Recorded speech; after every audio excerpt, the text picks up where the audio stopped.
Hello viewers, ಹೇಗಿದ್ದೀರಾ? ಎಲ್ಲರೂ ಚೆನ್ನಾಗಿದ್ದೀರಾ ತಾನೆ? ಇವತ್ತಿನ ವಿಡಿಯೋದಲ್ಲಿ ರಿವರ್ಸ್ ಸ್ವಿಂಗ್ ಬಗ್ಗೆ ನಾವು ಕಲಿಯೋಣ ಅಂತೆ. ರಿವರ್ಸ್ ಸ್ವಿಂಗ್ ಹೇಗೆ ಮಾಡೋದು, ರಿವರ್ಸ್ ಸ್ವಿಂಗ್ ಯಾಕೆ ಆಗುತ್ತೆ, ಹೇಗಾಗುತ್ತೆ, ಆ್ಯಂಡ್ ಅದನ್ನು ನಮ್ಮ ಬಾಲಿಂಗ್ ಪ್ರಾಕ್ಟೀಸಲ್ಲಿ ಹೇಗೆ ನಾವು ಯೂಸ್ ಮಾಡೋದು ಹಾಗೂ ವಿಕೆಟ್ಸ್ಗಳನ್ನು ಹೇಗೆ ತೊಗೊಳ್ಳೋದು ನನ್ನ ಈ ವಿಡಿಯೋದಲ್ಲಿ ನೋಡೋಣ ಅಂತೆ.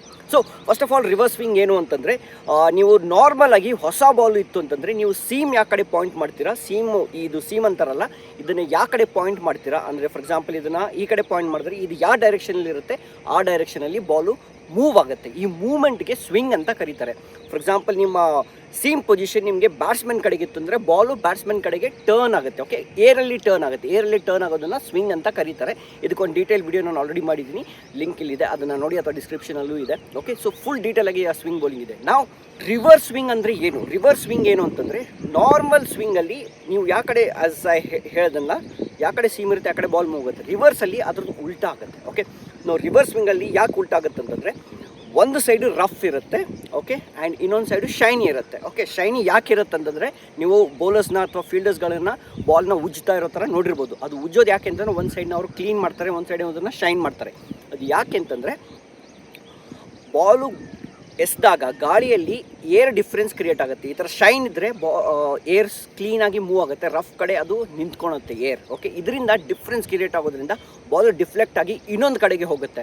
ಓಕೆ, ಶೈನಿ ಸೈಡ್ ಕಡೆಗೆ ಹೋಗುತ್ತೆ ಯಾವಾಗಲೂ. ಅದರಲ್ಲಿ ರಿವರ್ಸ್ ಸ್ವಿಂಗಲ್ಲಿ ಸೀಮ್ ಪೊಸಿಷನ್ ಇಂಪಾರ್ಟೆಂಟ್ ಅಲ್ಲ. ಸೊ ಯಾವ ಕಡೆ ಸೀಮ್ ಪಾಯಿಂಟ್ ಮಾಡಿದರೆ ಅದು ಇಂಪಾರ್ಟೆಂಟ್ ಅಲ್ಲ, ಯಾವ ಕಡೆ ಶೈನಿ ಸೈಡ್ ಇದೆ ಅದು ಇಂಪಾರ್ಟೆಂಟ್. ಫಾರ್ ಎಕ್ಸಾಂಪಲ್ ಇದು ಶೈನಿ ಸೈಡ್ ಅಂದ್ಕೊಳ್ಳಿ, ಇದು ಬ್ಯಾಟ್ಸ್ಮನಿಂದ ಆ ಕಡೆಗೆ ಇತ್ತು ಅಂದರೆ ಬಾಲು ಶೈನಿ ಸೈಡ್ ಈ ಥರ ಮೂವ್ ಆಗುತ್ತೆ. ಅಕಸ್ಮಾತ್ ಇದು ಶೈನಿ ಸೈಡು ಉಲ್ಟಾ ಮಾಡಿ ನಾನು ಬ್ಯಾಟ್ಸ್ಮನ್ ಕಡೆಗೆ ಇಟ್ಟರೆ ಅಂದರೆ ಬ್ಯಾಟ್ಸ್ಮನ್ ಕಡೆಗೆ ಮೂವ್ ಆಗುತ್ತೆ, ಆ್ಯಂಡ್ ಇದು ಲೇಟ್ ಕೂಡ ಮೂವ್ ಆಗುತ್ತೆ. ಸೊ ಇದರಿಂದಾಗಿ ಇದನ್ನು ರಿವರ್ಸ್ ಅಂತ ಕರೀತಾರೆ. ನಾರ್ಮಲ್ದು ಉಲ್ಟಾ ಇದು, ಸೊ ಅದಕ್ಕೋಸ್ಕರ ಇದನ್ನು ರಿವರ್ಸ್ ಅಂತ ಕರೀತಾರೆ.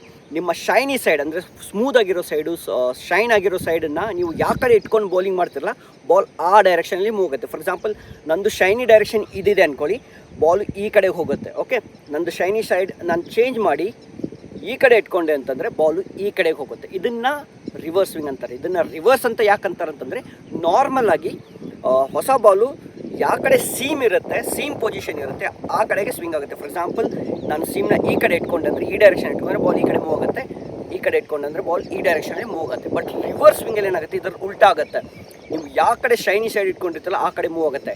ಸೊ ಬ್ಯಾಟ್ಸ್ಮನ್ಗೆ ಸೀಮ್ ಪೊಸಿಷನ್ ನೋಡ್ಬಿಟ್ಟು ಅವ್ನು ಆಡ್ದ ಅಂತಂದರೆ ಕನ್ಫ್ಯೂಸ್ ಆಗಿಬಿಡ್ತಾನೆ. ಯಾಕಂದರೆ ಟ್ರೆಡಿಷನಲಿ ಬ್ಯಾಟ್ಸ್ಮನ್ ಏನು ಮಾಡ್ತಾರೆ, ಸೀಮ್ ನೋಡ್ತಾರಲ್ವಾ, ಸೀಮ್ ನೋಡ್ತಾರೆ. ಓಕೆ, ಬಾಲ್ ಸೀಮ್ ನನ್ನ ಕಡೆಗೆ ಇತ್ತು ಅಂದರೆ ಬಾಲ್ ನನ್ನ ಕಡೆ ಬರುತ್ತೆ, ಸೀಮ್ ಹೊರಗಡೆ ಇತ್ತು ಅಂದರೆ ಹೊರಗಡೆ ಹೋಗುತ್ತೆ ಅಂತ ಬ್ಯಾಟ್ಸ್ಮನ್ಗೆ ಅನಿಸುತ್ತೆ. ಬಟ್ ರಿವರ್ಸಲ್ಲಿ ಅದರದ್ದು ಉಲ್ಟಾ ಆಗುತ್ತೆ, ಸೀಮಿಂದ ಆಪೋಸಿಟ್ ಹೋಗೋ ಚಾನ್ಸಸ್ ಇರುತ್ತೆ. ಅದಕ್ಕೋಸ್ಕರ ಇದನ್ನು ರಿವರ್ಸ್ ಸ್ವಿಂಗ್ ಅಂತ ಕರೀತಾರೆ. ಸೊ ಇದು ರಿವರ್ಸ್ ಸ್ವಿಂಗ್ ಬಗ್ಗೆ. ಇದ್ರ ಬಗ್ಗೆ ನಿಮ್ಗೆ ಏನೇ ಕ್ವಶನ್ಸ್ ಇದ್ರು, ಏನೇ ಡೌಟ್ಸ್ ಇದ್ರು ಕಮೆಂಟ್ ಸೆಕ್ಷನೆಲ್ಲ ಹಾಕಿ. ನಾನು ಮುಂದಿನ ವೀಡಿಯೋದಲ್ಲಿ ಮತ್ತೆ ನಿಮ್ಮ ಕಮೆಂಟ್ಸ್ನ ಇದನ್ನೆಲ್ಲ ಆನ್ಸರ್ ಮಾಡ್ತೀನಿ. And thank you for watching this video. ಮುಂದಿನ ವೀಡಿಯೋದಲ್ಲಿ ಸಿಗ್ತೀನಿ. ಅಲ್ಲಿವರೆಗೂ ಬಾಯ್.